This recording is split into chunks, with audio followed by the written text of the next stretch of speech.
Miss Lady Tweets, born Teresa Jackson. Yes, indeed. Olive has stood up there. Born in Philadelphia, Pennsylvania. This young lady has done so many great things that we want to talk about today. Among them, she is the author of 3 books that she'll be talking about one today. She is the mother of a lovely 6-year-old child. She is an international speaker and author and presenter. She's a motivational speaker. She's spoken in numerous venues, including schools, colleges, churches, social groups, and the like. She has traveled all over the country talking about her story, her life, and the things that she's been able to do in order for her to become the woman that she is. I am so very glad and so very proud. Please do me the kind favor, stand to your feet and give me a round of applause for the one, the only Miss Lady Tweet. Give her a hand. Thank you.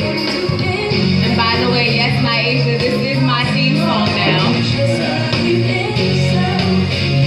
This is not orthodox for me, but I am going to sit down because I'm going to get a little real today. And I'm going to talk from my heart. Usually I stand, but I'm going to sit down today. I promise God that everywhere I go, that as long as He allows me to be Miss Lady Tweet, I'm going to do that with excellence, and I'm going to speak from my heart, and I'm going to be honest, and I'm going to be open, and I'm going to share. I didn't write a script today. I didn't prepare anything written down because I'm just going to speak straight from my heart about my book. First of all, I just want to thank you, Naisha, for being here. One of the promises that I made God was that if He gave me somebody, I'm a crybaby, so I'm just going to let y'all know early. If He gave me somebody that's young, because my ministry is young people, my dream was to have a youth home. But if He gave me somebody young that has as much ambition as I had as if He gave me someone that has as much ambition as I had growing up, that I would push them. And so every time I hit a stage, every time I stand up, Naisha, if you're in the country, I want you there. Thank you so much. Naisha just graduated high school, and I had the pleasure of being at her release party, and I'm excited for her future. I don't know too many 17-year-olds that are singing for God. Most of the time it's about hip hop or money or boys. She's not boy crazy. She's doing her thing. She did great in school. While she was in school, she was still recording, and that's not easy to do. So that's my promise, Naisha. So I wrote a book called It Had to Happen. And pain pushes me to my purpose. Whenever I have a painful situation is when I find myself writing, and it's when I find myself pushing myself to do something great, so that I can take my situation and so that I can help someone else out of their situation. Because a lot of times God allows us to go through things, or we even put ourselves through things that may be painful, and we don't want other people to go through the path that we've gone through. So when I wrote It Had to Happen, I was in my first marriage, which was an abusive marriage. And I didn't know how I was gonna get out, but I knew that it had to happen. Everything that I was going through had to push me to my purpose. A lot of times we get in abusive situations, or we get in bad situations, and we're stuck there, and we don't know how to get out. And I knew that I needed to change my situation, and I knew that I had to use the tools that I used was my pain. So every time he hit me, every time he spit on me, every time he held a knife or a gun to my throat or my head, I said, this is another opportunity. This is another reason to leave. This is another chance. Then God blessed me. He blessed me with my little girl. And it was a few years ago, because sometimes as women, we are in abusive relationships and we go back and we say, you know what, I can love this person enough. If I can love this person more than he hits me, if I can love this person more than the pain that he's putting me through, if I can just be better than what I am, if I can just treat him to a place that will allow me to be better for him, then he'll get better and he'll stop hitting me and he'll stop the pain and he'll stop everything that he's doing that's causing me drama. But how many of us know that's not true? It's not true. So this book was birthed because I had lost my about 10th baby. And this book was birthed when I was sitting in a place called 3 North in Delaware. And it's a psychiatric ward. And I was there and I said, you know what? I feel like I'm at my wit's end. And I feel like I can't go back to the abuse. And I felt like even though he had so much of a hold on me, I knew there was hope. And I knew that I couldn't stay there. So God sent me an angel. Her name is Celeste Washington. She's my spiritual mother. And she came to the hospital and she said, baby, it had to happen. And you look at people, you're like, I was like, Mom, this had to happen?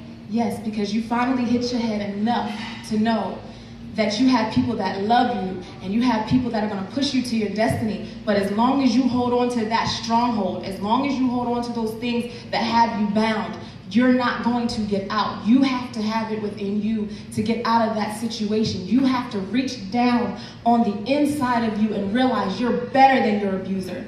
He's not who you are. He's not your destiny. He's not your plate. He's not your end. So she said it had to happen. And there's something in you where you have to reach everybody else. So I encourage everyone in the room, whatever your it is, whatever your issue is, it had to happen so that you can reach someone else. I would never be able to go to a young lady and say, you know what? You can get out of an abusive relationship. You can stop prostituting. Yes, I was a prostitute. My husband sold me. He sold me from Virginia to California. And I say this not just to share my business, but to help someone else in whatever situation they may be in. And if I never went through it, and if I never wrote about it, if I never opened up my mouth, I wouldn't be able to help people today. I wouldn't be able to share my story. So a few moments ago, I said God blessed me with Diana. And it wasn't until I realized that as a mother, I create another person. So whoever I turn out to be is who she's gonna end up being. So if she sees that it's okay to be cursed at, if she sees that it's okay to be hit upside my head, if she sees that it's okay to have blood down our walls because of this man, then she's gonna get with someone that's gonna do the same thing to her. So it stopped because of her. So it had to happen. It had to, if it wasn't for her, I probably would still be there. And I probably would still be putting up with it. And I probably would still not reaching my fullest potential. So when I divorced my husband, I wrote this piece, not just for him, but for my pain and depression that I was facing, because I didn't feel like I was worth living. I felt like I didn't deserve to live. I felt like because he didn't see my worth and he didn't see my value, that I was everything that he told me I was. But today I can say that everything that the devil told me I would never be, I'm gonna be. And everything that the devil told me that I'm not, I am. And we are all more than conquerors through Jesus Christ. And we're more than, just like Love Be Speak said, we are more than just female, we're more than just male. We are heirs and joint heirs with Christ, so we're royal priesthoods. We sit high and we should carry ourselves as such.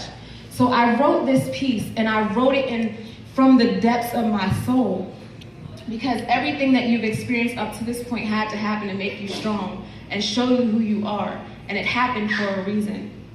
Today, I serve Mr. Pain, Hurt, Depression, Divorce Papers. Here is what I have to say to him. Goodbye, you diabolical spirit from hell. I no longer wish to tangle with you. You have hurt me long enough. This marriage is not good for me. You did nothing but lie to me. You sold me false hopes of an easy way out. You isolated me from my family and friends. You caused me to see life and the way the world is the wrong way. You are negative and bad for my health. I hate you. And one more thing. I'm in love with another man. Where you slept, he now sleeps. You told me I was ugly and I would never amount to anything. But he told me that I'm beautiful and that he wants me to prosper and be in good health, even as my soul prospers. He makes me feel like $1 million, and you make me feel like a welfare case with an overdrawn bank account. Don't bother leaving me the keys to my soul, heart, and mind, because the locks have been changed. I feel great, and I'm better without you. No thanks to you for all you've done. Teresa P. Harris. And when I wrote that, it was my last day of 3 North. I spent 14 days in the psych ward. And each day I looked out of the window and I began to process and I began to think about what life is supposed to be and not what it is. I began to think about those around me that love me for who I really am and outside of my abusive marriage. And I realized that I am somebody. And I can, if you have it in you to look up, then you can get up. If you take the time to see where you are, but you can see yourself better, then there's hope. There's always hope as long as you can see yourself better than where you are. So I thank you everyone for listening to my story. I hope that I encourage somebody. I hope that I've touched someone's life. My book is available for order. And you know, for me, it's not, some people write things, they share because they want to get famous or because they want to make $1. No, my story, if it's told over and over, if it's recorded on social media, if it's shared, then I've been able to bless somebody and tell them there is a way out. You can find it within you. You can be better than what you are now. And if you are great, the sky is still the limit. And so I encourage mothers, daughters, sons, everyone, just be great. Reach your fullest potential. Don't let anything stop you. Don't fall into traps of abuse, because you're more than that. You know, you're more than that. You're better than that. So thank you everybody for coming to my meet and greet. My sisters, thank you so much for supporting me. Naija, you're always a pleasure to have. I thank God for Desiree, who late night hours, she's up typing up stuff and preparing for me, because I stand on the shoulders of giants. I'm not great all by myself. It takes a team to make yourself great. And I thank God for my daughter, who has, you know, a lot of parents, they feel guilty when their child has seen a lot.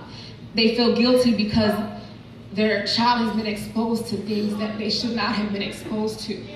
But I'm grateful because she knows now not to ever let anyone treat her the way that I was treated. And she knows now that mommy is strong because she saw me in my low state at a young age, and now she's seeing me in a much better place.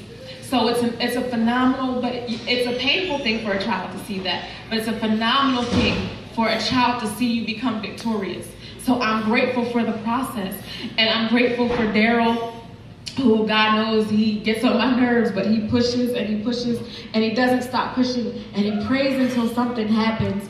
And he's been one of the best PRs that I've ever had. You know, it's funny, people will be calling my phone and I'm like, well, who is this calling me? And it's the newspaper, or it's someone that wants to interview me in another state. So I'm grateful for those things. It becomes overwhelming, but God knows I am grateful, and I just thank you all so much. I thank you, and I couldn't say more. I'm just grateful for everyone that's here, and I don't despise small beginnings. I don't count numbers, I count hearts and people that were touched. So thank you once again, and that's it, and that's all from me.